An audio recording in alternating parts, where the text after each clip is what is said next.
Why should I feel discouraged? And why should the shadows come? And why should my heart feel lonely and long for heaven and home when Jesus is my portion, a constant friend is he. His eyes are on the sparrow, and I know he watches me. Welcome to Clarity. And I just ask that God watch over me as I take this journey to get to know him better, to have a better relationship with him, to not only read and hear his word, but follow it and apply it to my life. And you're welcome to join along. We're going to pick up right where we left off, Genesis chapter 9.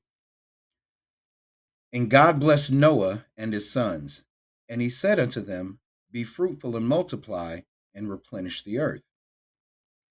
And the fear of you and the dread of you shall be upon every beast of the earth, and upon every fowl of the air, and upon all that moveth upon the earth, and upon all the fishes of the sea. Into your hand are they delivered. Every moving thing that liveth shall be meat for you, even as the green herb have I given you all things. But flesh with the life thereof, which is the blood thereof, shall ye not eat. And surely your blood of your lives will I require. At the hand of every beast will I require it. And at the hand of man, at the hand of every man's brother, will I require the life of man. Whoso sheddeth man's blood, by man shall his blood be shed. For in the image of God made he man. And you, be ye fruitful and multiply, bring forth abundantly in the earth, and multiply therein. And God spake unto Noah and to his sons with them, saying, and I, behold, I establish my covenant with you, and with your seed after you, and with every living creature that is with you, of the fowl, of the cattle, and of every beast of the earth with you, from all that go out of the ark to every beast of the earth. And I will establish my covenant with you. Neither shall all flesh be cut off any more by the waters of a flood, neither shall there be any more be a flood to destroy the earth. And God said, this is the token of the covenant which I make between me and you and every living creature that is with you for perpetual generations. I do set my bow in the cloud, and it shall be for a token of a covenant between me and the earth. And it shall come to pass when I bring a cloud over the earth that the bow shall be seen in the cloud. I believe I'm mispronouncing that. That's bow. And I will remember my covenant, which is between me and you and every living creature of all flesh, and the waters shall be no more, become a flood to destroy all flesh. And the bow shall be in the cloud, and I will look upon it, that I may remember the everlasting covenant between God and every living creature of all flesh that is upon the earth. And God said unto Noah, this is the token of the covenant which I have established between me and all flesh that is upon the earth. And the sons of Noah that went forth from the ark were Shem and Ham and Japheth. And Ham is the father of Canaan. These are the three sons of Noah. and of them was the whole earth overspread. And Noah began to be an husbandman, and he planted a vineyard. And he drank of the wine and was drunken, and he was uncovered within his tent. And Ham, the father of Canaan, saw the nakedness of his father, and told his two brethren without. And Shem and Japheth took a garment and laid it upon both their shoulders, and went backward, and covered the nakedness of their father, and their faces were backward, and they saw not their father's nakedness. And Noah awoke from his wine, and knew what his younger son had done unto him. And he said, Cursed be Canaan, a servant of servants shall he be unto his brethren. And he said, Blessed be the Lord God of Shem, and Canaan shall be his servant. God shall enlarge Japheth, and he shall dwell in the tents of Shem, and Canaan shall be his servant. And Noah lived after the flood 350 years. And all the days of Noah were 950 years, and he died. Chapter 10. Now these are the generations of the sons of Noah, Shem, Ham, and Japheth, and unto them were sons born after the flood. Bear with me in the pronunciation of the names. The sons of Japheth, Gomer, and Magog, and Madai, and Javan, and Tubal, and Mesech, and Tiras. And the sons of Gomer, Ashkenaz, and Riphath, and Togarma. And the sons of Javan, Elisha, Tarshish, Kittim, and Dodanim. By these were the isles of the Gentiles divided in their land, and everyone after his tongue, after their families, in their nations. And the sons of Ham, Cush, and Mizraim, Phut, and Canaan.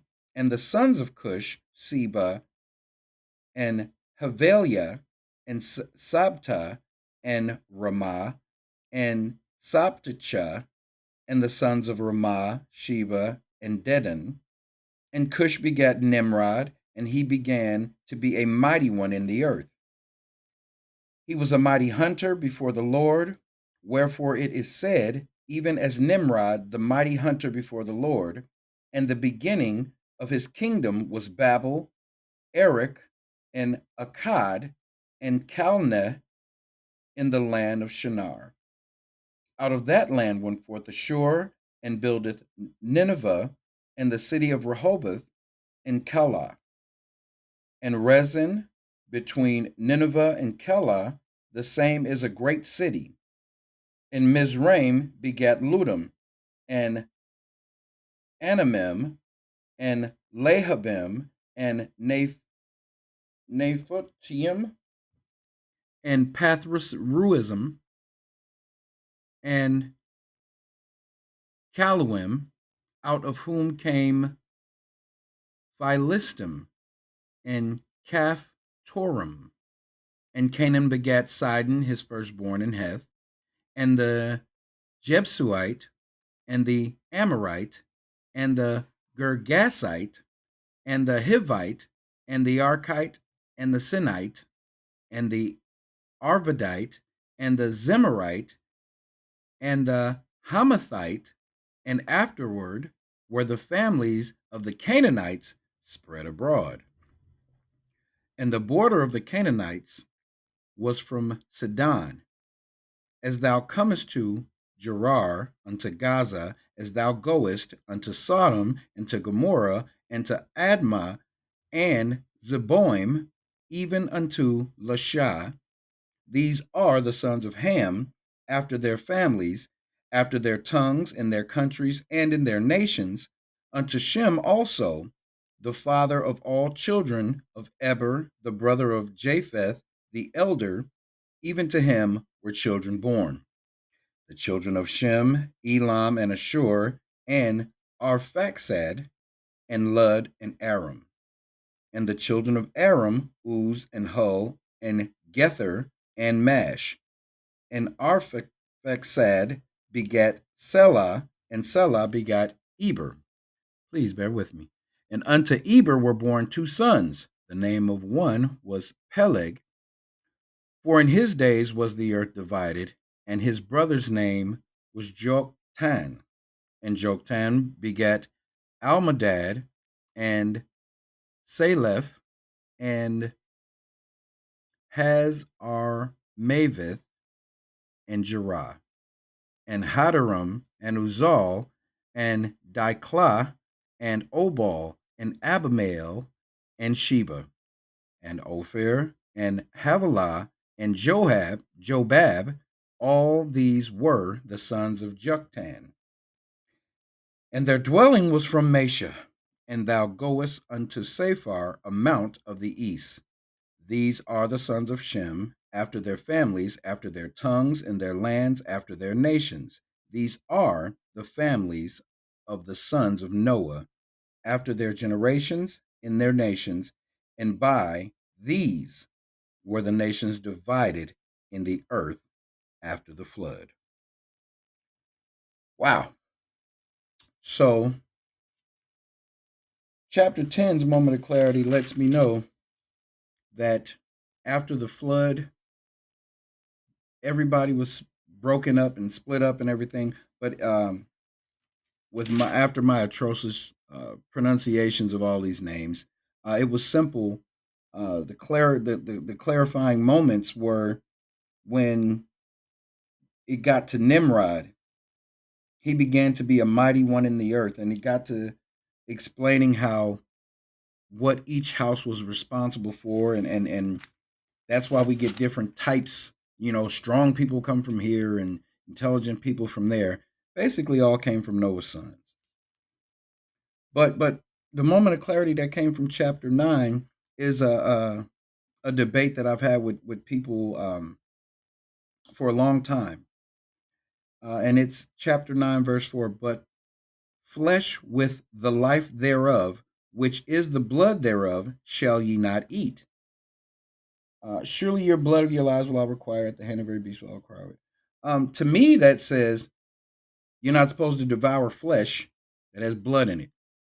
Um, a lot of times you'll go to a restaurant and they'll ask you how you want your steak, and I've dealt with some arrogant chefs who are adamant about leaving a steak red and dripping with blood, and they go, "Oh, that's not blood, that's the juices." I know the difference between juice and blood, and according to chapter 9, verse 4, I've been eating my meals the correct way. It's almost a savagery, um, animalistic for a man to sit at a table and partake of blood. God has given us dominion over everything, fish and cattle and birds in the air and all that. Just simply say, yeah, you're gonna eat it. That's what it's there for. Just don't eat it with life in it, with that blood in there. So that was my moment of clarity. Today's episode is going to be a short one because once we get to chapter 11, it gets into the story of the Tower of Babel. And I'd like to read that in its entirety. So join me next time. Thanks again. This has been Moment of Clarity.